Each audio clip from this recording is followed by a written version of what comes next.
उठाता हूँ, मैं खुलूस नीयत से पाकिस्तान का हामी और वफादार रहूँगा। सिंध असेंबली में स्पीकर और डिप्टी स्पीकर का इंतखाब आज होगा। स्पीकर के लिए अवैस कादिर और सोफिया शाह मद्दे मुकाबल। डिप्टी स्पीकर के लिए एंथनी नवेद और राशिद खान के दरमियान मुकाबला। पीपी का बिला मुकाबला इंतखाब के लिए एमक्यूएम से राबता। कागजात वापस लेने की दरख्वास्त। वजीर आला सिंध का इंतखाब कल होगा। उम्मीदवार आज दोपहर 1 से 3 बजे तक कागजात नामजदगी जमा करवा सकते हैं। सिंध असेंबली इजलास में 148 अरकान ने हल्फ उठा लिया। पीपल्स पार्टी के 112 और एमक्यूएम के 36 अरकान ने हल्फ लिया। GDA, जमात इस्लामी और सुन्नी इत्तेहाद कौंसिल के 13 अरकान ऐवान में मौजूद ना थे। स्पीकर और डिप्टी स्पीकर का इंतखाब आज सुबह 11 बजे होगा।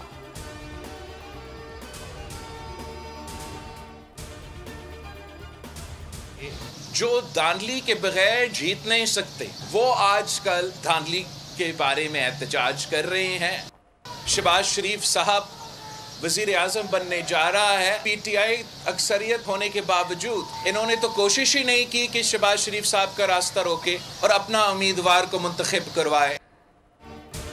धांधली के बगैर जीत ना सकने वाले एहतजाज कर रहे हैं। चेयरमैन PP बिलावल भुट्टो जरदारी का जवाब। कहा, इलेक्शन मुहिम के दौरान PP कारकुनान पर फायरिंग करने वालों को निशाने इबरत बनाएंगे। पुरतशद्दुद वाक़यात की तहकीकात के लिए GIT बनाने का भी ऐलान। कराची में जाँ बहक बच्चे के लवाहिकीन से ताज़ियत। गुफ्तगू में कहा, IMF को खत लिखने से कुछ नहीं होगा। PTI मुल्क को बहरान में धकेलना चाहती है। असल चेहरा सामने आ गया। PTI ने नंबर ज्यादा होने के बावजूद शहबाज शरीफ का रास्ता नहीं रोका। बानी PTI ने वजारत उज़्मा का उम्मीदवार ना लाने का फैसला किया। शहबाज शरीफ हमारे साथ साथ पाकिस्तान तहरीक इंसाफ का भी शुक्रिया अदा करेंगे।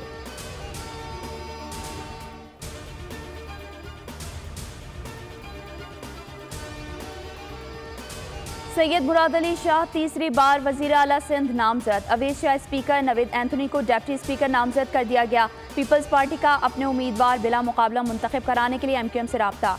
एमक्यूएम से सोफिया शाह ने स्पीकर और राशिद खान ने डिप्टी स्पीकर के लिए कागजात जमा करा दिए। नामजद अपोजिशन लीडर अब्दुल वसीम कहते हैं, हमारे पास हर शोबे के काबिल लोग ऐवान में हैं। स्पीकर, डिप्टी स्पीकर के इलेक्शन पर फिलहाल दस्तबरदारी का कोई इरादा नहीं।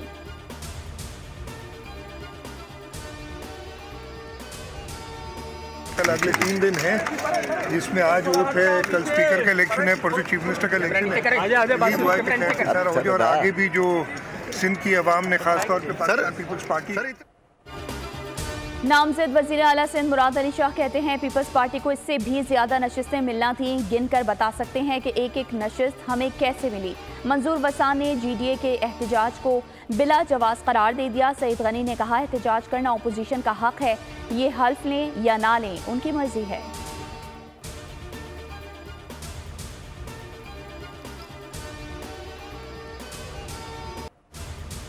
पंजाब असम्बली में कायदे ऐवान का इंतखाब कल होगा। मरियम नवाज को नून लीग और इत्तेहादियों की जानिब से वज़ीर आला पंजाब नामजद किया गया है। मुस्लिम लीग नून के मलिक अहमद खान ने स्पीकर पंजाब असम्बली मुंतखब ओहदे का हल्फ उठा लिया। नशिस्त भी संभाली। मरियम नवाज ने थपकी दी, लीगी ने मुबारकबाद दी। ऐवान में 322 अरकान ने रायशुमारी में हिस्सा लिया। मलिक अहमद खान को 224 और सुन्नी इत्तेहाद कौंसिल के मलिक अहमद बच्चर को 96 वोट मिले।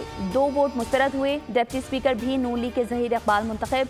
220 वोट हासिल किए। इजलास कल दोबारा होगा।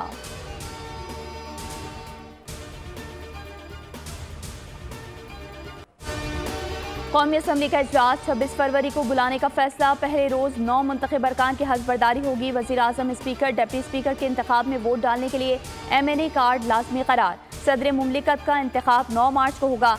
आसिफ अली जरदारी नून लीग और पीपल्स पार्टी के मुश्तरका उम्मीदवार करार। इलेक्शन कमीशन ने सदारती इंतखाबात के शेड्यूल की मंजूरी दे दी। सदारती इलेक्शन 9 मार्च को मुतवक्के। आइन के आर्टिकल 41 के तहत आम इंतखाबात के बाद 30 रोज में सदारती इंतखाबात कराना लाजिम है।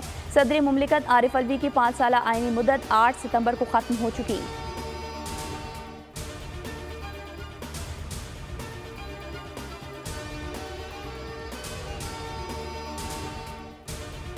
खैबर पख्तूनख्वा असम्बली का इजलास 28 फरवरी को सुबह 11 बजे तलब। गवर्नर के हाजी गुलाम अली ने असम्बली पर दस्तखत कर दिए। सूबाई असम्बली के 9 मुंतखब अरकान हल्फ उठाएंगे। बलूचिस्तान असम्बली का इजलास भी 28 फरवरी को दोपहर 3 बजे तलब।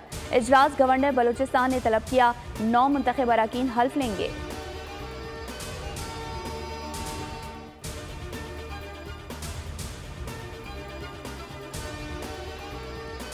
नून लीग और इत्तेहादी जमातों का मुश्तरका पार्लिमानी इजलास, मुस्लिम लीग ख़ाफ, इस्तेहकाम पाकिस्तान पार्टी और पीपल्स पार्टी के अरकान की शिरकत, स्पीकर और डिप्टी स्पीकर के हवाले से हिकमत अमली तय की गई। इजलास की सदारत मरियम नवाज ने की। नामजद वज़ीर आला पंजाब मरियम नवाज से मोहसिन नकवी की मुलाकात, पहली खातून वज़ीर आला नामजदगी पर मुबारकबाद, गवर्निंग से मुतालिक उमूर पर ब्रीफिंग दी। बोले, उम्मीद है मरियम नवाज मुझसे बेहतर काम करेंगी।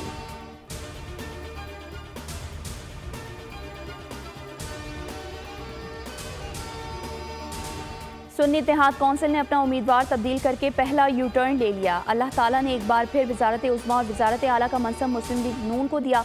नून लीगी तर्जुमान मरियम औरंगजेब का कहना है कि नामजद वज़ीर आला पंजाब मरियम नवाज सूबे की तरक्की के लिए आज रोड मैप का ऐलान करेंगी। अता तारड़ ने कहा, सुन्नी इत्तेहाद कौंसिल को मखसूस नशिस्तें नहीं मिल सकती। उन्होंने ख़वातीन की फहरिस्त जमा ही नहीं कराई।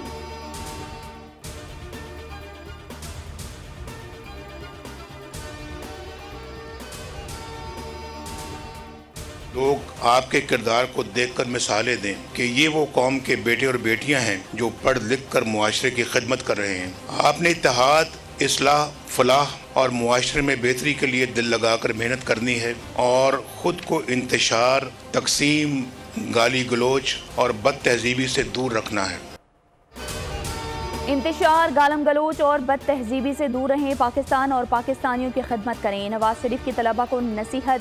शरीफ मेडिकल कॉलेज की कॉन्वोकेशन से खिताब करते हुए कहा, नाकामी का खौफ रखने वाला शख्स कभी कामयाब नहीं होता। नौजवान ही मुल्क को आगे लेकर जाएंगे। शहबाज शरीफ का कहना था, तलबा तालीम के बाद मुल्क व कौम की तरक्की के लिए भी अपनी तवानाइयाँ सर्व करेंगे।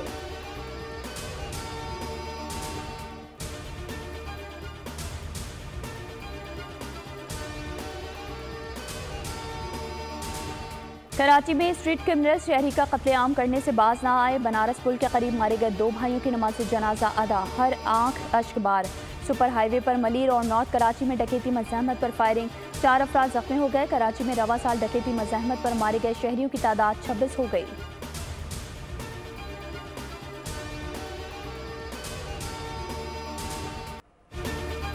टैक्सला पुलिस ने कचहरी के बाहर अपनी ही अदालत लगा ली। मुलजिम को गिरफ्तार करने वाले पर वालदा ने मज़ाहमत की तो पुलिस अफसर ने खातून को तशद्दुद का निशाना बना डाला। CPO का नोटिस, ASI इम्तियाज नासिर को मुअत्तल कर दिया गया।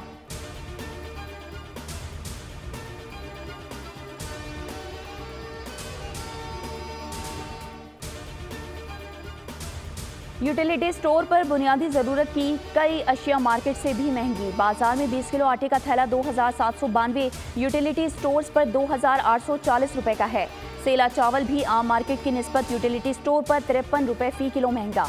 चीनी भी बाजार से 9 रुपए फ़ी किलो ज़ायद कीमत पर फरोख्त की जाने लगी।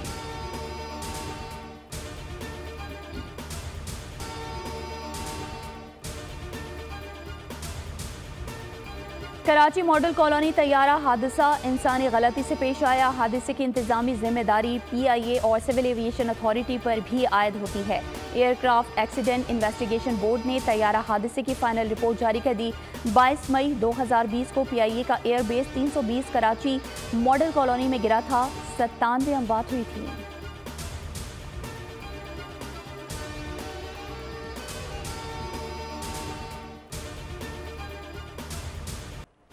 मुल्क के बालाई इलाकों में बर्फबारी, हर सू सफेदी छा गई। कालाम, सवात, मालम जब्बा, आज़ाद कश्मीर में रूई के गालों की बरसात, मनाजिर मजीद हसीन हो गए। मुजफ्फराबाद में तेज़ हवाओं के साथ बारिश, मरी और गलियात में भी पीर और मंगल को बादल बरसेंगे। पंजाब में मुख्तलिफ शहरों में बारिश का इम्कान, महकमा मौसमियात ने खबरदार कर दिया।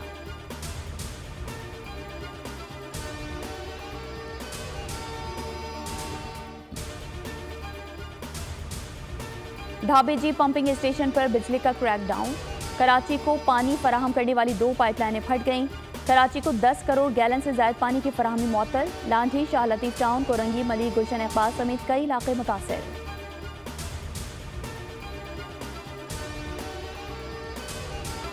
गजा में इसराइली जारहियत का 141वां रोज। बीरुल बलाह में हमले, 30 शहीद। ताज़ा हमलों में 83 फलस्तीनी शहीद। मजमूई तौर पर तादाद 30,000 तक जा पहुंची। लबनान पर भी हमले तेज। हिजबुल्लाह के साथ मुमकिना जंग के लिए बहरी मशक़ें। इसराइल का फ़लस्तीनी इलाकों में मज़ीद 3000 घर बनाने का ऐलान। हमास का इसराइली मंसूबे को नाकाम बनाने का अज़्म।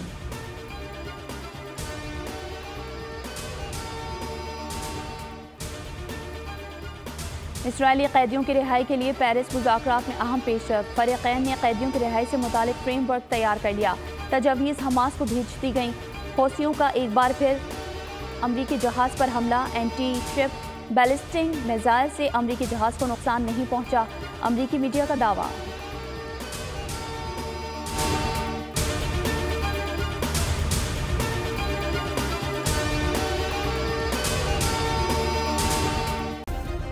सब्सक्राइब करें और बेल दबाएं ताकि कोई खबर रह न जाए।